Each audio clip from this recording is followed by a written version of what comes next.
Well, good afternoon. Happy to welcome you at the start of this conference. And I'd like to make a few remarks. The first remark is that it was a very good decision to decide that we would try to rationalize what we know and what we don't know about CSR, its impact inside the enterprises and from the enterprises towards the society at large. It's always interesting to do a study when you don't really know what the conclusions will be.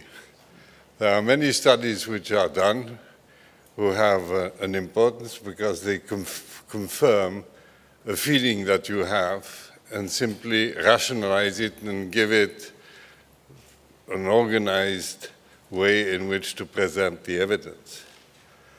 We are here with a topic of a general nature which is much more difficult to really assess what is pertinent and what is the impact of what is pertinent. And as something which deals with society, the attitude of business towards society and the reaction of the society towards business, you have by nature a moving target, something which changes as the development of the issue is also of a different nature. So if we go back in time, CSR starts because of the necessity to find out what is the position that business has towards more larger interests, the interests of society, business in society, beyond the strict framework of what its activities are and how they affect the business itself, its employees, clients, and other stakeholders. And so the study is, in my view, very interesting and raises more questions than it gives answers, which is not abnormal, but obliges us to think again. And what do I feel looking at the evolution is three things. One is that it is clear that the concept of the responsibility of business beyond its own shareholders and employees is something which is clearly become relevant. So the prise de conscience of the necessity to deal with this issue is now, by and large, really embedded in the businesses. One could then believe that this being done, the major part of the work has been achieved. And then you come to the second part of the fact-finding is that, yes, this is true, but how important is it in terms of how the businesses fashion their strategy? And here you see that the consciousness of the necessity to deal with these issues is there, but how much does it affect the real strategic decisions of the businesses is, in my view, unclear. So you have a paradox. On one side, there is important change which has occurred, and the other side, how much does the element of preoccupation for the society play a role in the strategic development of the companies themselves? And how do you measure this? And I think that is what I hope you will be discussing over the conference, with, as was mentioned, is very substance-oriented, is how do we manage, on one side, not to be happy with ourselves because of the change of mentality which has occurred, and on the other side not be depressed because we don't know yet how important this consciousness inside the businesses is really something which affects their strategic thinking and is a part of the most significant elements of management. So we have this question to answer, and the question to answer comes to the second comment I want to make, is that the relevance of business in society has, of course, largely increased beyond simply the traditional social impacts of business in a society. It is now environment, it is now growth of fundamental nature. So the compass has is largely greater and deals with many more topics than it did at the start. At the start, the preoccupation was how to be sure that people were not excluded. The notion now today is how do you position yourself in the great challenges of a developed society and mature enterprises. So that is what I hope you will have a chance of looking at. The assessment of what has to be done and how can it be done better is really what I hope we can draw from the preliminary conclusions which exist. It's always very complicated to measure impact, and it's my third question, when the measurement of impact has to do with non-material elements. It is quite easy to measure an impact if you have to deal with what is the consequences of my line of production with the waste that I produce in terms of how does it impact society and the environment. You have the factual elements which allow you to have a clear assessment of the situation. When you are in topics where judgment is part of the assessment, because the facts will not give you the precise answers that you would look for, what is the methodology that you use to measure this non-quantifiable elements? These are all the questions that we have to answer. And I think it's a good thing. If we think that the global concept of the importance of business in the society and what is the responsibility of business in the society, it is logic that from time to time we revisit the fundamental issue to see if the priorities we have are right and the capacity to demonstrate that the priorities are right are there. So it's a tough challenge for you this afternoon. It's worthwhile because it is clear from the study that we have something which is with us to stay. How can we deal with it better is what we will see at the end of this afternoon. Thank you and good luck in your work.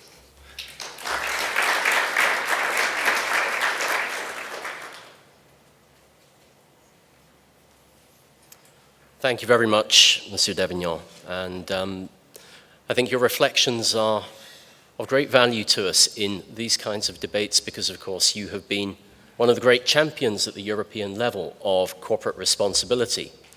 And you've contributed a great deal to charting its evolution over the last 15 or 20 years. And in many ways, this has also been a journey for those of us that have been involved in the Impact project. The original work program released by the Commission was back in the summer of 2008. And 5 years later, here we are with what we hope are a series of interesting findings, insights, challenges that will provoke a rich and wide-ranging discussion over the next day and a half. So with that, I'm delighted to hand over to our fearless leader, Regine Bartz, the scientific coordinator of Impact, who is going to share with you the headline findings from the project, and then we will transition to 3 panels later this afternoon, looking at the societal, managerial, and policy contexts of Impact, And we'll close at the end of this afternoon with a keynote speech from the Director of the European Research Area, Dr. Quintana Trias, on the implications for European research policy. But for now, Regina, the floor is yours.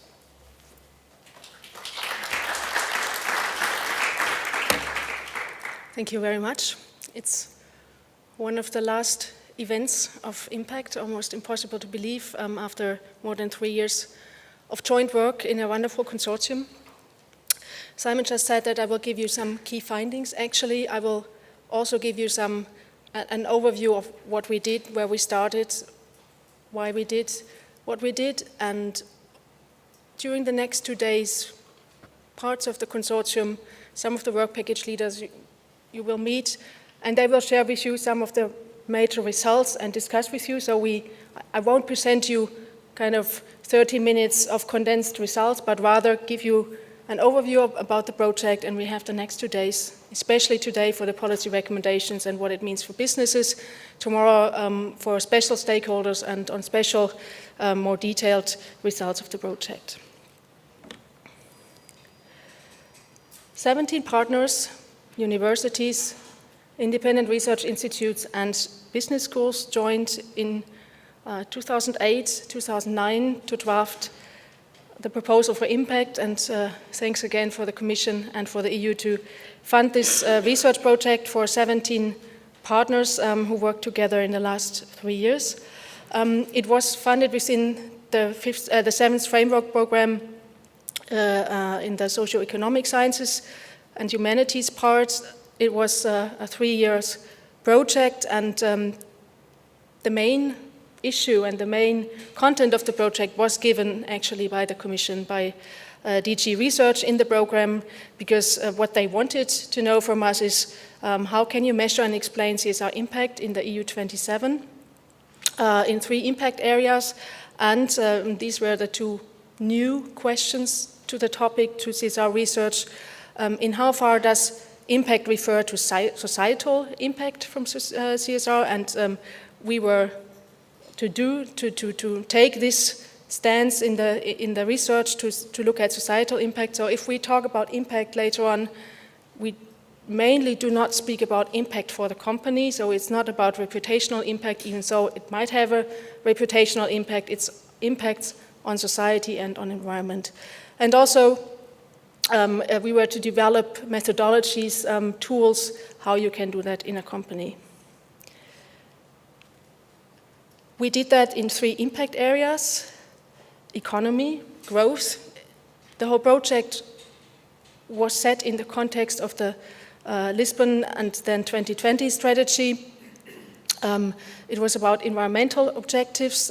We looked at different sub-themes like climate change, natural resource protection, pollution, and conservation of natural resources. And we looked at quality of jobs. There also we looked at the different sub-issues that we identified, for example, from the so-called Lacan indicators. That is a policy which has been developed in the EU context on quality of jobs, like lifelong learning, work-life balance, gender equality, reskilling, but also questions like wages and other issues concerning quality of jobs. The basic research questions we asked in impact were the following: assessing societal impacts from CSR, as I said, and explaining societal impacts from CSR. And especially the latter one was shown to be quite difficult, quite diverse, and also not so developed as we might have expected before in the company. So one of the major results is that we need not only further research, but also more practice. It's in some companies already starting to have an impact orientation when doing corporate social responsibility activities, but it is still in development. So it was about understanding the relation between CSR performance, which is a term you will hear a lot in the next 2 days, and also societal impacts, also a term we use, and develop tools. And of course, we also wanted to know why. What factors drive CSR performance? What leads to higher performance, to higher impact, what hampers impacts, what are factors that drive impact. We had a number of empirical work packages, but of course starting with the frame, conceptual and empirical framework, developing indicators, developing a conceptual model, and then bring it all together and develop policy recommendations. And the core of the work, the main part also in length of the project, were 4 different types of empirical methods and work packages where we try to find out what is going on in companies in Europe. We had an econometric analysis, which was led by Johan Grafland, who is present and will present some of his results tomorrow. This was a large panel data analysis, and it was one of the biggest or the biggest SME study done ever, with thousands of SMEs which participated in our study, and we could thus gain a lot of insight and very new insight and encouraging insight, especially for SMEs in this project. Then we had 19 company case studies, in-depth case studies, a very traditional method to find out things, but to look more in depth, to especially learn how do they do it, what exactly do they measure, how do they measure it, what does it tell us. Then we had 5 networks that were analyzed in order to see in how far networks of companies, but also networks of NGOs and companies and societal organizations can contribute to CSR impact, and if they do, how do they do it. And then we had, last but not least, a Delphi study of experts asking company, internal experts, but also external researchers, NGO people, people from public actors, what trends they see, what role they see for certain CSR mechanisms, and what they see towards the future, what developments. So we had these very different 4 methods trying to address corporate level, sector level, regional level, and also, of course, the national and EU level, and bring it all together. Some key terms that will follow you through the next 2 days. First one, CSR response. That is kind of the first part of our, what we call CSR cycle. That refers to the way in which sustainability trends, issues, and events are understood and are taken up by companies. Then the next term, CSR performance. This is, as you see in the icon on the right side, this is something that we perceive as happening inside the company. It refers to all kinds of corporate activities between the response and the impact phase. It includes strategy development, resources and instruments dedicated to CSR, and changes in corporate practices. So everything which happens in the company changes, the change of certain machinery and all these kind of things. That is what we call CSR performance. And then CSR impact, that is what is happening outside of the company. This is actually the effect on the environment, the effect on social goals, the effect on society as a large. It's the extent in how far CSR contributes to the economic, social, and environmental welfare in Europe. And this is really important for the understanding of our approach and of our result, that always when we talk about impact, we mean impacts outside of the company. We looked at 5 sectors: retail, automotive, information and communication technologies, construction and property development, which is a sector which has not yet been researched to that extent concerning CSR practices, and the garment industry. As you see, we picked 5 industries which are important to the EU, which are very different concerning in how far they include value chains or not, in how far they are more important in Southern Europe or in other regions of Europe, some of them services and some of them production-oriented sectors. The idea was that we wanted to see whether and how there are differences also among sectors. And also, I mean, that is common knowledge by now, of course, sector-specific issues, sector-specific indicators is always what you have to go for, because many things are very sector-specific. Many pressures coming, many policy issues are more pressing in certain sectors than in others. Also important to understand the results that you will be presented in the next 2 days is how we developed the empirical framework. How did we look at things? How did we try to measure and to find out what is happening in the companies? What we did was we looked at priority issues in EU policy documents in the given 3 issue areas that I've mentioned before: environment, quality of jobs, and the economy. So we checked all the EU documents in these policy areas and tried to identify the core elements of these policies and regulations, and then see whether they are relevant to the sector. This was something that we also built on a sector analysis that was done in the project.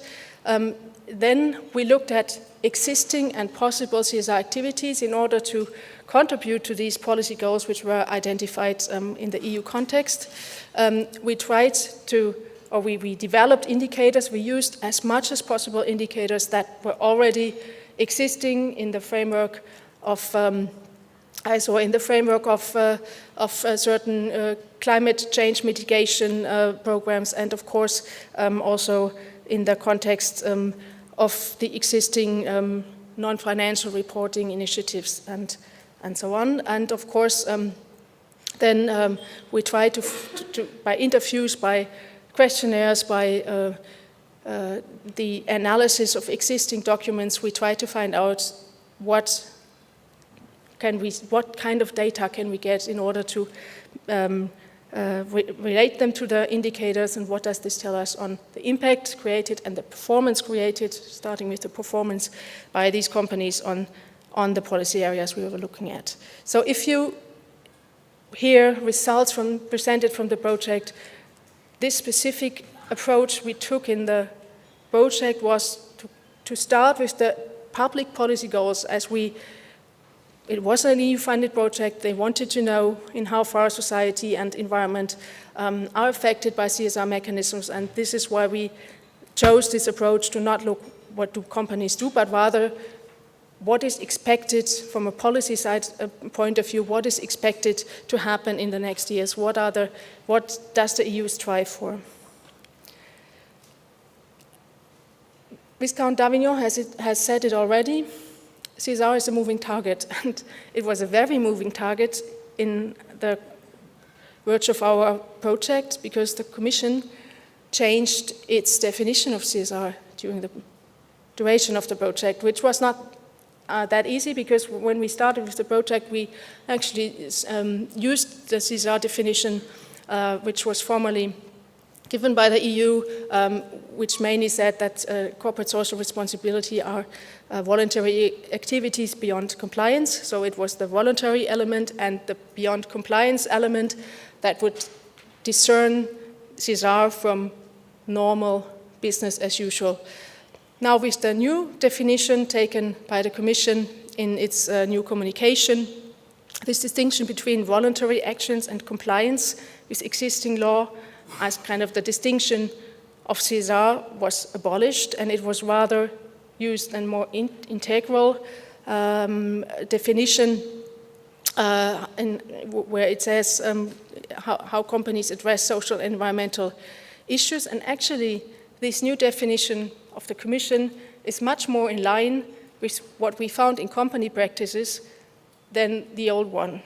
I mean, I know that there has been a lot of debate, especially on the Brussels level, political debate on this voluntary versus mandatory issue.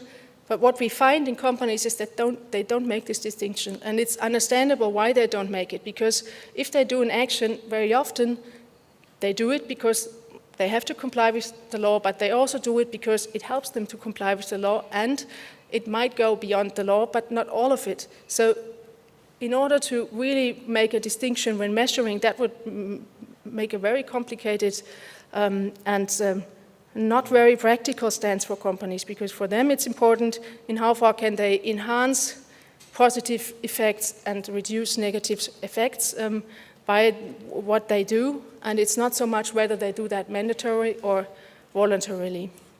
So we find that this new definition goes very well with what we actually find in companies, and we have also taken this as kind of a starting point to develop what we will propose in the next 2 days, how to deal with this, and what does this mean for corporate social responsibility. Of course, and this has also been said in the opening speech, if addressing social and environmental issues is an integral part of corporate strategies and operations, then it is harder to measure. It is harder to measure what changes in performance and impact can be attributed and what cannot be attributed. And also what we see is so far there are very little incentives for companies to actually orient their actions towards impact, because they are not rated against this, mostly not rated against this factor, but rather on performance level. That means that so far we lack incentives, and this is also something that we have taken up in our policy recommendations. We lack incentives for companies to look more into what impacts do they create with their operations, how could they reduce negative, and how could they enhance positive impacts. One of the overarching questions that we asked ourselves in the beginning of the project was, very simply, does CSR matter? And the answer is yes, it does. And maybe even more so than the actual results tell us in numbers, because what we find in numbers is, in many cases, I mean, it depends on the issue and it depends on region and type, but it's not that big. That is partly because there is not so much data available, but it's also because it's a complex issue and it's a complex environment that has to be taken into consideration. And the thinking of and the starting of how can I use my company in order to really create positive impacts, or what can I do with my company, in my company, that is something that is starting, but we are lacking methods and we are lacking practice, we are lacking institutions that can help. Many details will be shown in the poster sessions. You have the executive summary in your folders. One thing I would like to stress is that SMEs are much more active than one might have thought, and that there is no difference saying that large, big companies who might have big CSR departments relatively create more impact than smaller ones. We saw many SMEs being active in the different fields. We see that especially the family-owned businesses and the people who care for their companies and also the employees are very matter for corporate social responsibility, and they are active. So maybe they don't call it always CSR, maybe they're not even aware that this is something that people do research on, but it is something that is happening actually, and it is worth, I think, it is worth for the EU to look more closely there and to help and to do anything that could incentivize this in the regions in Europe. As I said, the new CSR definition portrays reality quite well, and it helps, I think, even though it might seem more blurry at the very beginning. Much encouragement in data and method development is needed for more impact-oriented practices of CSR. That is maybe a bit astonishing finding after 3 or 3.5 years of doing research. But we started to develop. We took stock of what is there, but we also see that there must be, or there should be more, and that we are only in the beginning phase, and this has to be developed together with the companies, together with rating agencies, together with policymakers, and so on.